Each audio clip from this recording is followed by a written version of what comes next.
What is up, everybody?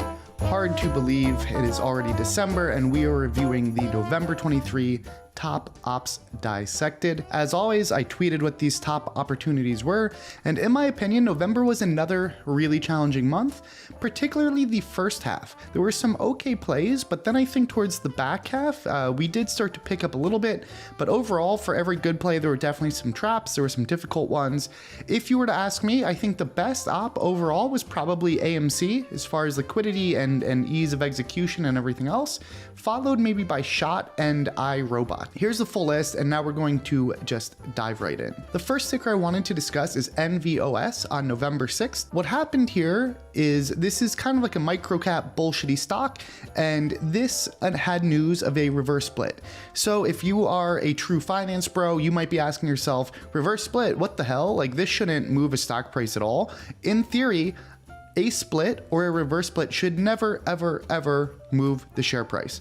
But this isn't theory, this is a real world. And with shitty companies, these reverse splits are often a sign of companies trying to maintain a minimum bid price to stay listed on an exchange. It's a sign of financial weakness. It's a sign of them trying to become less of a bullshitty microcap shitty company by having a higher share price. But people read through those games, they recognize that it's all just bullshit, and so therefore these tend to go down. So what you want to do is ideally, of course, just short the headline as soon as you're able to see and process it. This ended up being fairly liquid, and then as always, you want to do that prior bar high stop.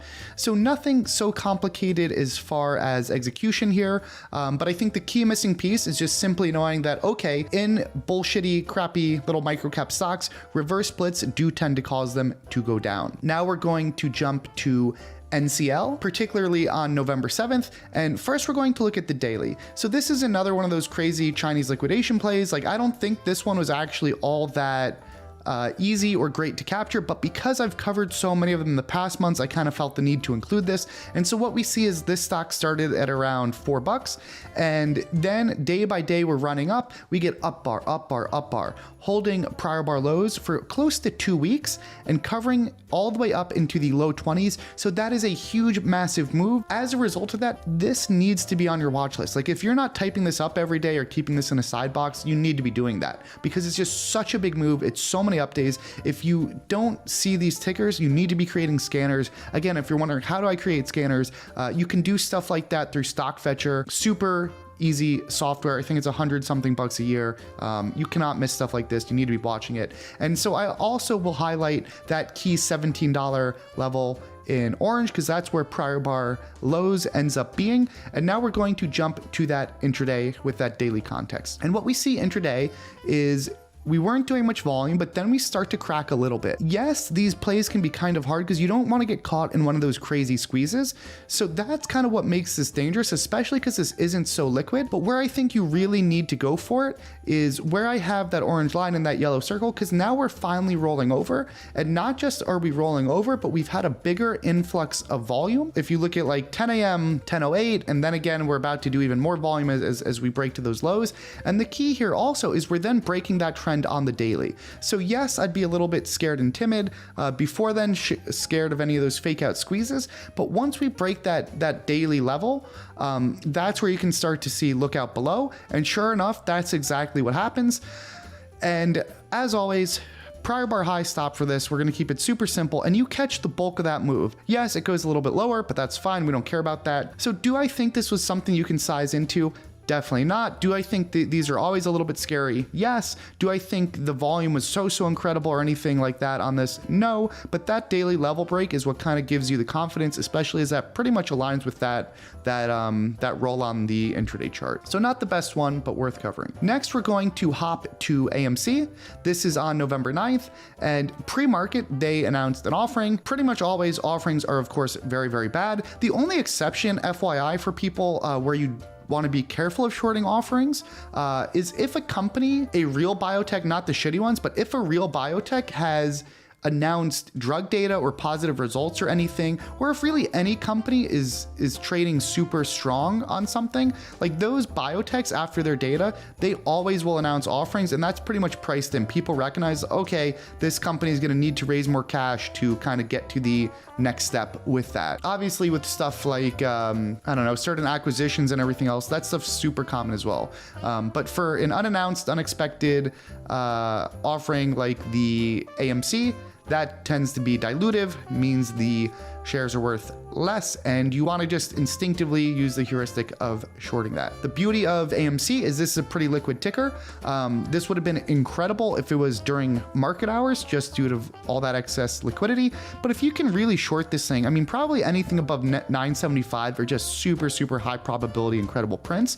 And I'd like to point out that that's the beauty of some of this breaking news stuff, is so many of these breaking news headlines are just so high probability. If you're able to short 10s or 980s or 990s, the odds of you making money on that trade is probably at least 90%. And if you look at the risk reward on that, where you end up making probably 4, 5, 6x your risk, that is just an amazing high expected value, super high expected value trade. And so that's why that was probably my top op for the month. Not particularly hard, you just needed to be in your seat that early. Would have been even better during market hours for the liquidity. Now we're going to jump to this FIVN move. This was before some of the takeover stuff. It got later in the month, and this was on November 16th. This wasn't really some great, amazing play, but I do just want to dissect it a little for education purposes, as far as how I think on some of this. So what happens is, I believe it was November 3rd, this ended up already having earnings. So post earnings, there really tends to not be much news to report. Anything that you did want to say, you kind of got out of your system, right? That's the whole point of these earnings reports. Following earnings for the next couple weeks, it tends to be very lower probability of news. Not zero, but just lower. And so what happens is around midday, this starts to make a really high volume sell-off. And to my knowledge, there wasn't really any news out anywhere. Nothing on Bloomberg, nothing on Newswatch or any of those other wires. So I do want to be careful buying into the down move because of that risk of news. But once that does turn, and now we had 6 red bars, that's 12 minutes that has elapsed, and that's a fair amount of time to not see any headlines. And this is just a really, really big move.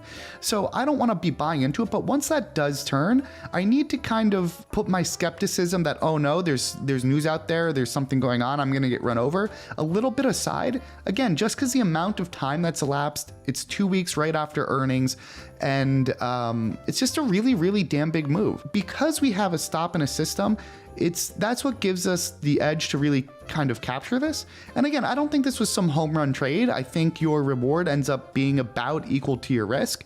Maybe this trade it works 2/3 of the time, you lose 1/3, which, yeah, that's not stellar, but just wanted to highlight the thought process. It was probably worth a little bit of risk on this. Now we're gonna jump to AI, and on November 20th, they announced job cuts due to performance and cost issues. And so now the key here is that this is just such a hyper growth stock. It's hyper in play, it's been run up a lot.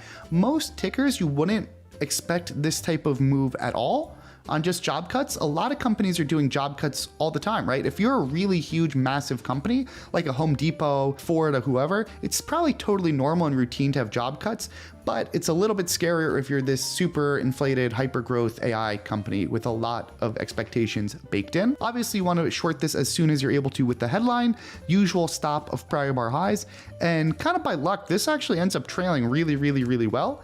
And so that's just kind of a textbook trade. This was a lot of volume going on, a lot of liquidity. Yeah, this was a pretty damn good headline overall and pretty straightforward, but I think the key piece is just being able to connect the dots that because of the context of the stock, meaning like if we look at that NVOS reverse split, due to the stock, that's why it moved, because it's a piece of shit microcap. Due to the context of AI, that's why this moved on that headline, because this is a hyper kind of overpriced, high expectations, in play growth stock around AI. That's why this moved. So that context really matters. And that's a nuance a lot of people tend to forget. Prior to this shot, things had been pretty slow. And I think this ended up being one of the better opportunities of the month. And so what we see here is this is a $1.50 stock that then kind of squeezes up towards $7.50. That top day where we reach $7.50, that is a real capitulation. If you look at the volume, we do a huge amount of volume, probably 3x the prior day. And not only that, but the price is extremely huge. What's interesting is I want you to note how weak we close in that bar.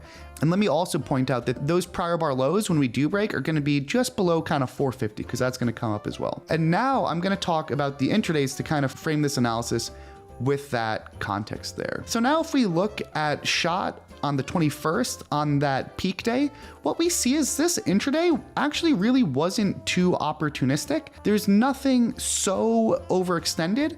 There's nothing too capitulatory intraday. We kind of do have that breakout around 230 where we get above 7 and then kind of fail, but nothing that would have made me want to short. And then once we do pull back so steeply, now I think, okay, intraday, this is kind of backside. I don't love the consolidation, but because of the move, I think it's kind of reasonable to think about a short at around that 625 price, a little bit before 3 o'clock. The other setup that I think is even better than that, but you're just running out of time, is shorting that 525 area or so right into the close.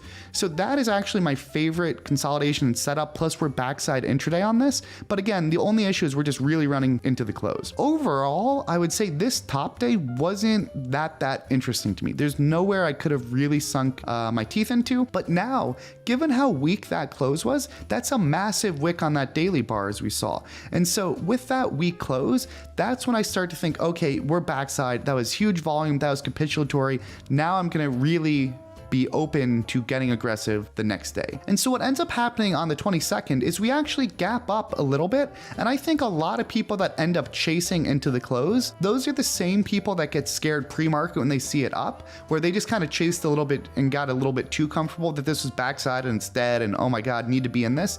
And so the thing I want people to keep in mind is this intraday on the 22nd, I don't think is so great anywhere. I would probably give it at best a B, but this is where you really need to weight that daily chart. For some of the guys at SMB that struggled with this, I asked them, what was a better daily chart you've seen this whole month or even the past couple months that's better than shot? Because really that shot daily was incredible. We went from $1.50 to $7.50. The volume was hugely capitulatory. The price was hugely capitulatory. Now we pulled back so much, it's backside. So because that daily to me was the best in months, that means you need to really give this kind of the benefit of the doubt, really need to be in it to win it if it does start breaking down. And so when we gap up, I want to see us make a push towards those prior bar highs, ideally a sharp, quick one.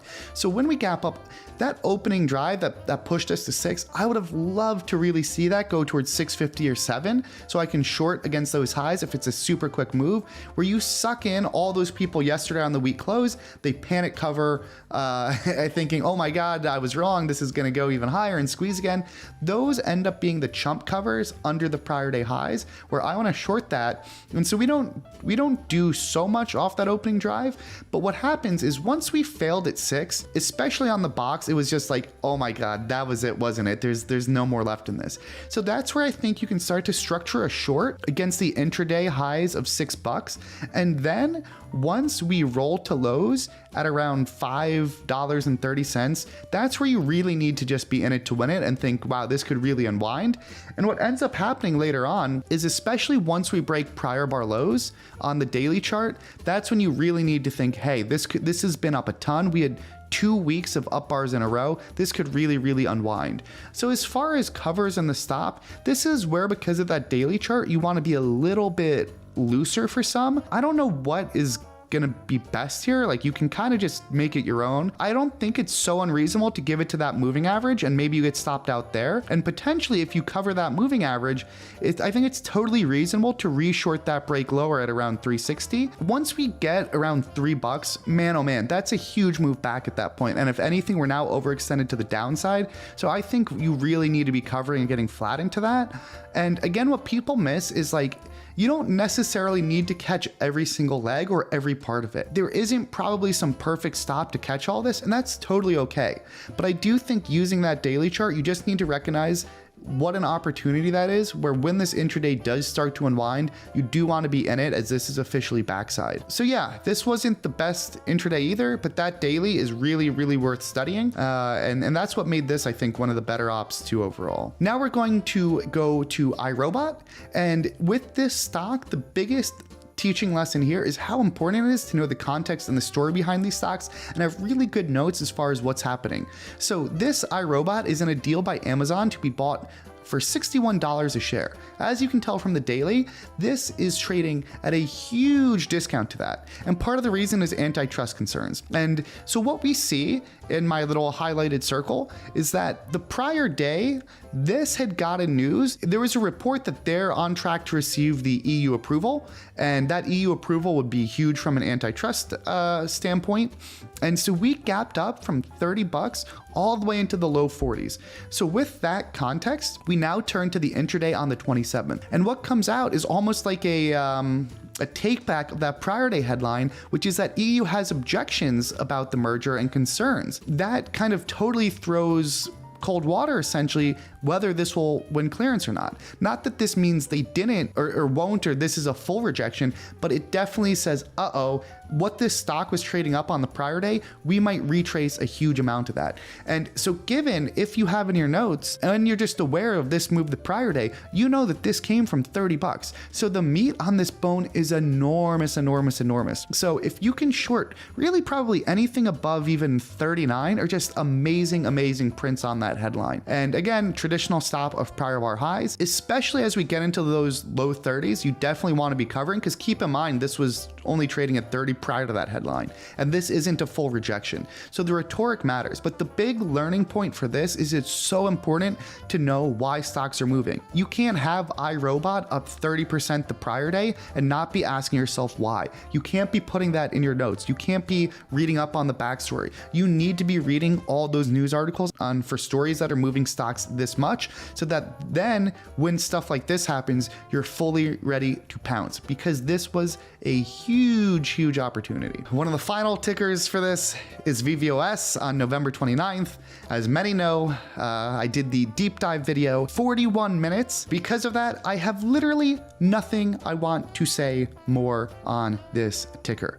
That was an incredible video I made. I went into so many nuances. I took into so many different perspectives and everything else. If you have not watched it, just watch the video. There are so many different gems in there, and ultimately I left my heart on the table with that one, and I have nothing else to add. But now let's go to SNGX. This happened the day after VVOS, and this was on 11-30. And so pre-market, they had some news about lymphoma for one of their drugs. And obviously this is kind of a microcap piece of shit, but after VVOS does that move that it did the prior day, these tickers are so in play. There are so many people that are going to be chasing the crap out of these things, and there's going to be so much momentum in these. So we get that move pre-market. We then get a multi-hour consolidation with a decent amount of volume. Then off the open, we break to highs. Now you got to keep in mind, could this fail? Could this flush lower? Yes, of course it could, but it's not about what the worst case looks like. At worst, I would argue you're losing a couple pennies, 5 pennies, even 10 pennies. But now think about what happens when this does work as good as it did work. So why did this work so well? Of course, because it's so in play in VVOS. Normally this will not go a full dollar plus. But you need to recognize that when that does work so well because it's so in play, this makes up for so many losses or mini fails. Again, your risk was probably just a couple pennies. So to make close to $1 on that is crazy. The asymmetry on that reward is incredible. So all the people that were still saying even hindsight for this one, no, it is not hindsight. This worked so well because these are hyper in play after that VVOS. So that is just something you cannot afford to miss. This is a super easy play. It's this classic break of resistance. Day one news, super in play, liquid ticker. You just got to be in this one. It's all the asymmetries with you. Worst case, you lose a couple pennies. I like it. I like it. I like it. So then I wanted to do one bonus thing. I don't think this was one of the top ops of the month, but I do want to just share my thinking overall on something like this. And so this is the Cigna Humana merger on 11-29. And this will give you an insight into how I process some of these headlines. So the headline was Cigna is in talks to merge with Humana. My initial thought then becomes, oh wait, does that mean Cigna is the acquirer, or are these two potentially a merger of equals? In a merger of equals, there is no acquisition premium paid. And it's way different than an actual true takeover / buyout. What you need to do is look at the market caps for each. Cigna is a good chunk bigger than Humana, but it's not so huge that, at least from initial headlines and everything else, I wasn't so confident, because again, you don't necessarily have time to start reading through the article or anything else. My initial instinct would have been, okay, Cigna's probably the acquirer, but of course, just based on the headline, but it's point being is Cigna's likely the acquirer as opposed to this being a merger of equals, but I do need to be a little bit careful of that just because these are so big. So the second that happens, acquirers tend to almost always go down. I say almost always because there are different market environments as well as different sectors where that dynamic might be different, but especially for a merger of this size, so often the acquirer statistically will go down. That is because that generally acquisitions kind of suck for the acquirer. Most synergies are never realized. Most tend to be a mistake. There has been a lot of studies on this, but the majority end up bad. So most investors tend to get wary, especially as one as big as this.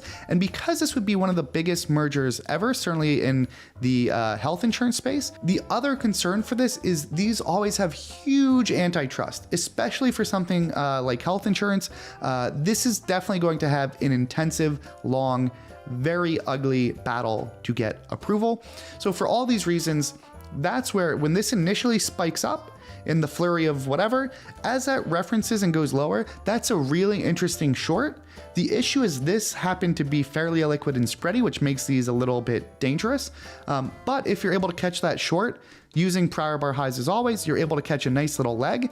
And so then the other thing is, do you want to buy Humana? Humana does spike on this, but now there's a couple things you need to keep in mind, which make me not so super bullish on the Humana buy.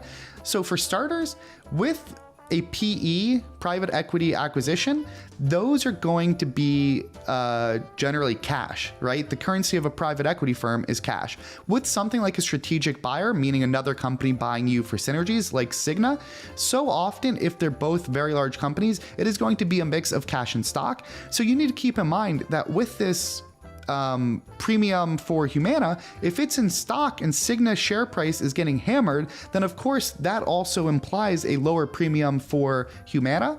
The other thing to keep in mind with any premium thoughts for the long is this is going to have so much antitrust concerns. It's going to be such a long process. The current cost of capital is 7%. So this is going to be at a huge discount to any supposed deal price. So for those reasons, I did not think like this was, instinctively we do pop on people just buying that, but I was super bearish that those gains would hold for those reasons discussed, which made this kind of a no play for me. Even the short, I'm not so sure that's gonna be clean later on in the day, even though that did trudge lower. The other thing to keep in mind is if the acquirer is getting super hammered on that headline, the reality is these headlines exist because so often the companies and the bankers are intentionally leaking these headlines to see how the market will react. So this is kind of like the balloon test, the test balloon to see how investors will react. So if your share price is getting epic hammered, that's investors saying, no, don't do this deal. We're going to be super pissed. We're going to speak up against this. So often what you see is that if the share price is getting hammered, the company will end up calling off the deal and ending talks. And that's exactly what we ended up seeing a week or two later. Cigna ends talks. They say we're going to do a buyback instead. the share price explodes, retraces all the losses. So again, I don't think there was anything so super tradable here, but because this was such a big headline, I got some requests from you all that you wanted me to cover this in my write-up. So that's how my thought process is. I do think one of my next big educational videos is going to be how to interpret M&A headlines, and that's where I can get into a lot more of this. So those are the top ops dissected. Hope that helps. As always, any questions, reach out and I'm happy to answer them. Thank you so much.